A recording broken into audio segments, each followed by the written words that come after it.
Bom, olá a todos. Estamos aí com um momento que, na minha opinião, é muito importante, que é o momento de avaliação, em que vocês, na verdade, a gente corrige a prova em que vocês foram avaliados, e é um momento também de revisão, um momento aí para a gente fixar alguns conceitos que eu julguei serem os mais importantes para poder cobrá-los na avaliação. Então, vou corrigir aí as questões. Peço que vocês prestem bem atenção nas respostas, tá? Qualquer dúvida, comentário, qualquer sugestão, vocês podem estar lançando aqui embaixo no campo comentários ou entrar em contato comigo para que a gente possa amadurecer mais esse tipo de avaliação. Pois bem, então vamos começar pelas discursivas. A primeira questão, na verdade, era uma pegadinha. Uma pegadinha que eu digo assim, tinha algo por trás da primeira questão. Eu coloco, é correto afirmar que, em não havendo prazo estipulado, a parte que sem justo motivo quiser rescindir o contrato, deverá avisar a outra de sua resolução com descendência mínima de 8 dias, se o pagamento for efetuado por semana ou tempo inferior, e explique de forma fundamentada. Bom, muitas pessoas se precipitaram e foram para o artigo da CLT. E realmente, a CLT, ela fala ali no caso, desses dias, né? Tá aqui, ó, mínimo de 8 dias, nos casos de contrato por semana ou tempo inferior. Mas eu expliquei em sala de aula e mostrei que a Constituição, tá? A atual Constituição de 1988, ela revogou tacitamente esse entendimento. Não se aplica mais aviso prévio de 8 dias. O aviso prévio será de no mínimo 30 dias. Por quê? Porque a norma constitucional, em 88, trouxe lá no artigo 7º que o aviso prévio será de no mínimo 30 dias para qualquer tipo de trabalhador, empregado urbano ou rural. Esse aqui de 8 dias, ele só consta no texto da CLT, mas ele está em desuso. Então, muita atenção na primeira questão.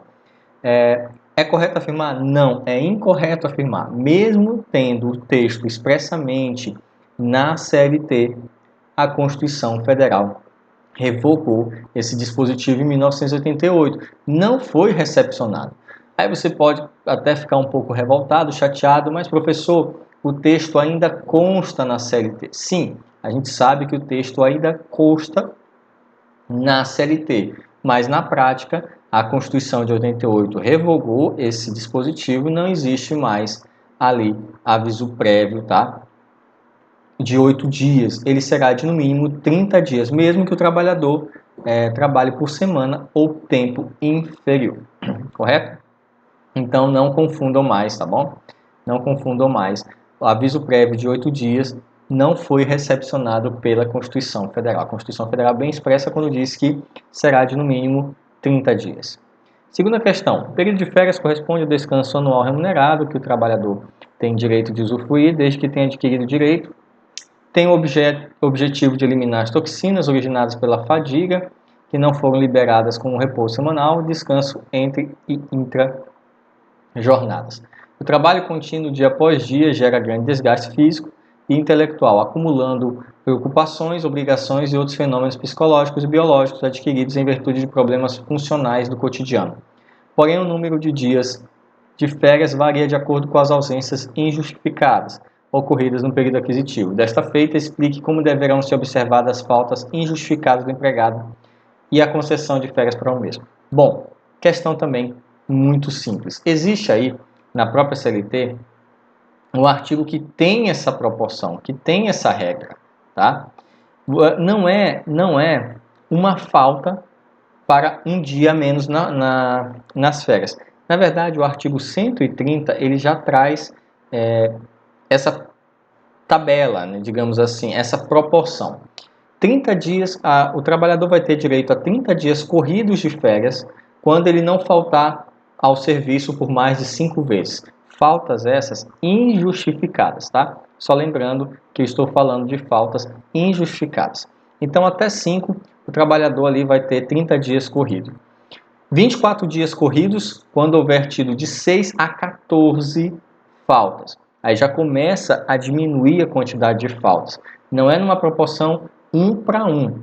Veja que tem uma margem. Se ele faltou entre 6 e 14, a sua redução será de 6 dias. Ele só vai ter 24 dias corridos de férias. 18 dias corridos quando houver tido de 15 a 23 faltas. 12 dias corridos quando houver tido de 24 a 32 faltas. E a jurisprudência e a doutrina já entende que o trabalhador que tiver tido ali mais que 32 faltas, tá? Se tiver tido ali mais que 32 faltas, praticamente ele já perdeu todo o direito às suas férias, tá bom? Por exclusão, quem teve mais que 32 automaticamente perdeu o direito de tirar férias. Pois bem, essas eram as duas questões discursivas, as que valiam 5, tá? Valia mais pontos. Lembrando só a cautela que você deve ter na primeira questão, já que eu estou tratando de Constituição Federal, normas atuais, e o texto da CLT está desatualizado. Ele ainda está lá, mas ele está em desuso, desatualizado. Não foi recepcionado pela Constituição Federal de 1988. Ok, continuando. Vamos tratar agora das nossas questões objetivas, tá? Então tem aí, questão de número 1, né, objetiva no caso. Escolha uma, no caso tá aqui. O artigo 129 e seguintes da CLT prevê acerca do Instituto de Férias. Sobre as férias, segundo a reforma trabalhista, que foi a Lei 13.467 de 2017, é incorreto afirmar que, aí você vai escolher uma. Durante as férias, o empregado não prestará serviço ao outro empregador, salvo se estiver obrigado a fazê-lo em virtude de um contrato? Sim, perfeitamente correto. O empregado não pode prestar serviço a outro empregador, a não ser que ele já tenha um contrato previamente estipulado. Então, essa está correta. Eu estou querendo a incorreta, tá bom? B.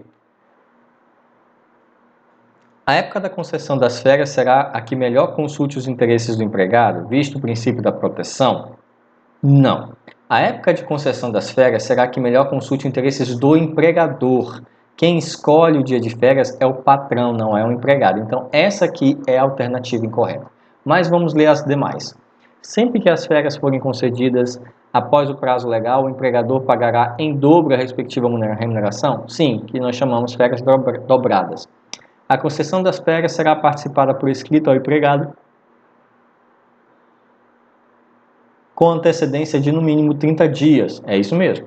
As férias serão concedidas por ato do empregador, preferencialmente em um só período, nos 12 meses subsequentes à data que o empregado tiver adquirido o direito. Ou seja, período concessivo, período aquisitivo. Está correta essa aqui também.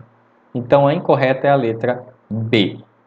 Questão de número 2. O aviso prévio é conceituado pela doutrina como sendo uma prévia comunicação sobre a ruptura contratual. Nos termos das normas trabalhistas aplicáveis ao Instituto, escolha uma, ou seja, marque a correta. A rescisão torna-se efetiva depois de expirado o respectivo prazo do aviso prévio comunicado, não comportando reconsideração pela parte notificante antes do seu termo final? Pode sim ser reconsiderado.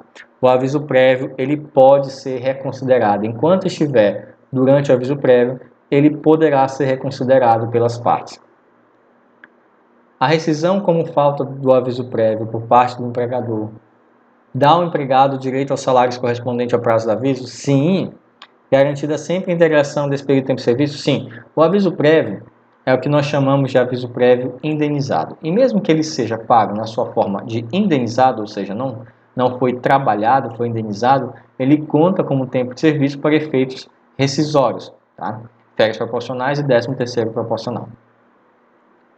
O aviso prévio é ato unilateral devido apenas quando o empregador pretender rescindir o contrato de trabalho, independente de haver esse motivo? Não. O aviso prévio não é ato unilateral, é bilateral, tá? E se o empregado ele resolve sair da empresa, ele tem que conceder o aviso prévio para o seu empregador, que é o que chamamos de aviso prévio do empregado. O aviso prévio é ato unilateral. Já li essa. Letra D. A justa causa para a rescisão do contrato de trabalho não pode se aplicar durante o período contrato. Claro que pode. Durante o aviso prévio, qualquer trabalhador pode acabar ali incorrendo nas questões da justa causa. Tem muita gente que leva a justa causa durante o aviso prévio, durante o cumprimento do aviso prévio trabalhado, né? E letra E, o patrão não estará obrigado a pagamento dos salários do período do aviso prévio quando impedir o trabalhador notificado da despedida motivada de trabalhar. Sim, estará. Se o patrão impedir que o empregado trabalhe durante o aviso prévio trabalhado, o empregado terá direito ao aviso prévio indenizado. Então, a incorreta seria a letra B de bola. Terceira questão. Com relação às férias, é correto afirmar. E aí você vai ter que escolher uma. Bom, nenhuma das alternativas está correta? Não é essa. Tem uma sim correta. Computa-se o tempo de vigência e não o período de efetivo serviço, inserindo na contagem, como regra geral, os períodos de interrupção e alguns casos de suspensão contratual? Corretíssima. Letra C. A contagem do período aquisitivo é feita por ano civil? Não. A contagem do período aquisitivo é feita pelo aniversário do contrato. Não se considera o ano civil. Quando completar 10 meses de serviço, o empregado passa a ter direito adquirido às férias? Não. Tem que completar 12 meses. Que devem ser usufruídas nos 10 meses subsequentes? Não. Devem ser usufruídas nos 12 meses subsequentes. Letra E. O direito às férias é adquirido após 12 meses, contando sempre o ano civil? Não. É contando sempre o aniversário do contrato de trabalho, não o ano civil. Então, questão fácil, a correta é a letra B. Tome muito cuidado, e é um aviso que eu dou a todos, porque o sistema ele embaralha as questões, ele vai embaralhar as alternativas. Então, o importante nesse vídeo é você copiar a ideia, copiar o conceito e aplicar no seu gabarito. Tá? Lembrando que o sistema de vocês, ele acaba bagunçando as alternativas. Por exemplo, nessa questão aqui, que eu falo que a letra A é nenhuma das alternativas, em outras provas, essa letra aqui será a letra E. Tá? Essa letra aqui será a letra E. Então, muito cuidado, porque o sistema ele alterna as questões.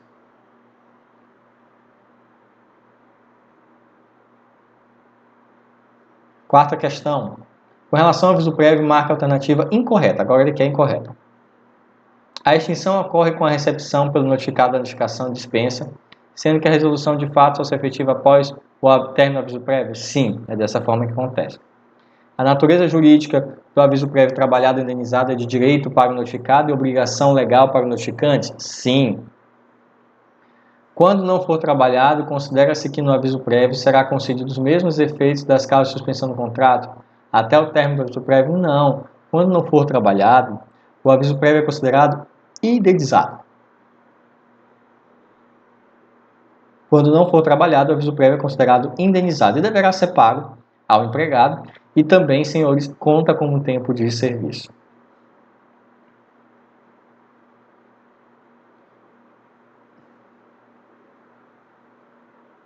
Então, a incorreta, a letra C. Letra D. O aviso prévio é apenas uma comunicação de que o notificante pretende romper o contrato ao final do pré-aviso e não de que já está rompendo. Para esta vertente, o aviso é mera comunicação da intenção de romper. É isso mesmo. Boa parte da doutrina defende que o aviso prévio é uma notificação de que o empregador não quer mais aquele empregado e está previamente avisando ele para que não seja pego de surpresa. Mas durante todo esse tempo, o empregador pode voltar atrás e reconsiderar o aviso prévio.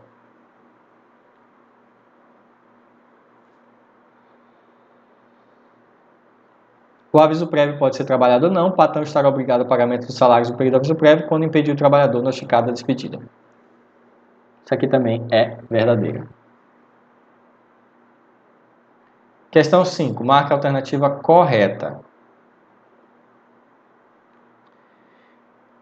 Nenhuma das alternativas está correta, seria a letra E, mas como o sistema ele acaba bagunçando as alternativas.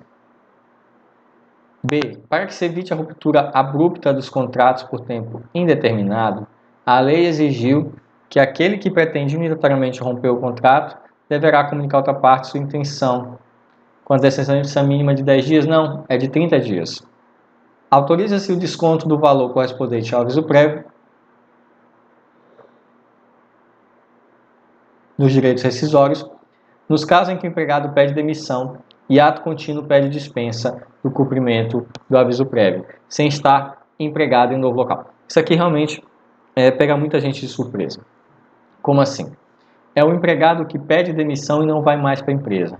Se ele não estiver empregado em outra empresa, ali trabalhando e tal, ele vai ter que indenizar o seu patrão do aviso prévio. E esse valor ele é é possível ser descontado na rescisão. Então, digamos que eu estou numa empresa e resolva sair dessa empresa, né? Eu simplesmente não aviso o meu patrão e não falo nada, pego e saio, digo, olha, eu estou saindo, mas não cumpro o aviso prévio. O aviso prévio ele existe do empregado para o empregador também, ou seja, eu aviso para o meu patrão, mas ainda trabalho um mês para ele até que ele ache um substituto. Se isso não for observado, o empregado poderá até pagar um aviso prévio, ou seja, autorizar o seu empregador a descontar da sua rescisão o valor do aviso prévio. Então veja que o aviso prévio ele acontece para os dois lados, tanto serve ao empregador quanto serve ao empregado.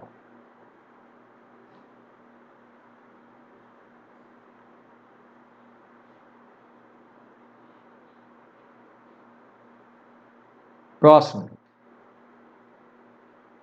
Concedido o aviso prévio, a retratação pela notificante antes de expirar o prazo terá validade ainda que a outra parte não concorde? Não. A outra parte tem que concordar. A retratação tem que ser bilateral.